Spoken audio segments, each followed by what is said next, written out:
نہ جاننے کی بات کہ سمجھے نہیں، جانا نہیں. یہی اگر جان لیں تو سارے عالم میں پھرتے پھریں گے.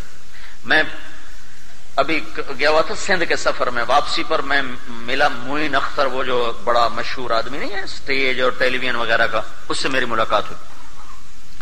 تو وہ مجھے اپنی کارگزاری سنانے لگا. اب ماشاءاللہ 5 وقت نماز پڑھتا ہے اور تبلیغ میں تھوڑا تھوڑا وقت لگا رہا ہے.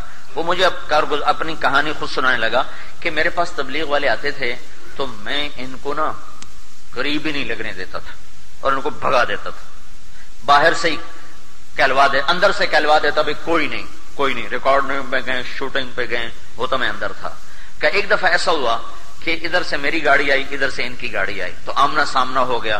تو مجھے اس وقت انکار کرنا مشکل ہو گیا. میں نے کہا آج ان کو ایسا سبق سکھاؤں گا پھر کبھی لوٹ کے میرے پاس نہیں آئیں گے. تو میں ان کو لے کر گیا اور کپڑے بدلے، اور رات 10 بجے سے لے کر صبح 4 بجے تک میں مسلسل بولتا گیا اور وہ چپ بیٹھے سنتے رہے 6 گھنٹے.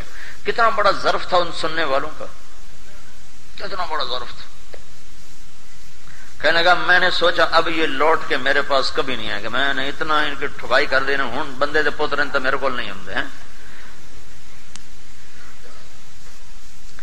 کہنے گئے میری عادت ہے کہ میں قرآن پڑھتا ہوں، 1 سطر پڑھوں، 2 سطر پڑھتا ہوں، 3، لیکن جب میں قرآن پڑھتا ہوں تو اس طرح پڑھتا ہوں کمرہ بند ہوتا ہے اور میرے کمرے میں کوئی داخل نہیں ہو سکتا، اور میں بالکل پوری تھما تن گوش ہو کر اور متوجہ ہو کر میں قرآن پڑھتا ہوں.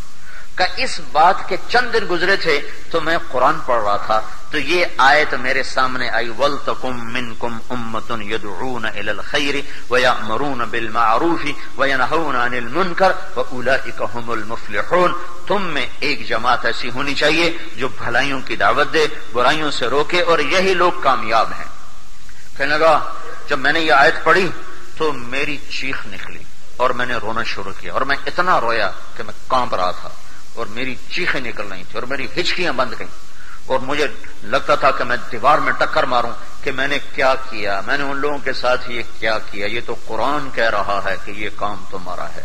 تو کہا میں باہر نکلا، اس کا ملازم غلام نبی، اس نے کہا غلام نبی ہوگا، تو میں نے اس سے کہا غلام نبی مجھے وہ بندے پیدا کر کے دو جہاں سے بھی پیدا کرنے ہیں. وہ کہے سرکار مجھے کیا پتا کون تھے کہاں سے آئے. کہا میں بے قرار. پھر یہ اللہ کا فضل ہے، تبلیغ والے چھوڑتے تو ہیں نہیں. کہ چند دن گزرے تو وہ خود ہی آ گئے. کہا جی یہاں سے گزر رہے تھے، ہم نے کہا آپ کو ملتے جائیں. میں نے کہا میں تو تمہارے انتظار میں تھا اور میری بھول تھی، مجھے تو پتہ ہی نہیں تھا کہ میرا اللہ مجھے کہہ رہا ہے کہ اللہ کا پیغام لوگوں تک پہنچاؤ، میں تمہارے ساتھ ہوں.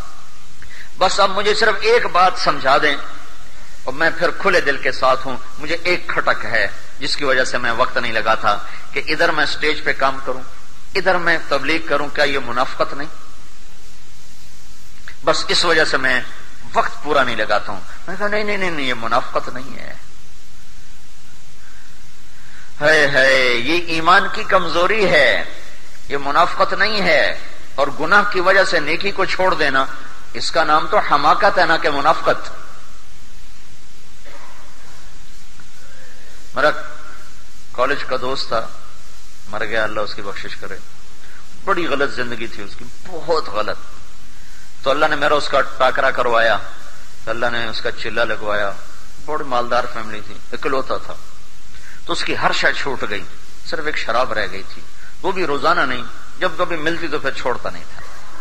ویسے روز نہیں پیتا، باقی ہر گندگی سے وہ نکل گیا تھا. اور نماز اور تہجد اور چلہ اس کا ایک لگا تھا. داڑھی نہیں رکھی تھی. تو میں سے کہتا تھا بھائی اب شراب بھی چھوڑ دے.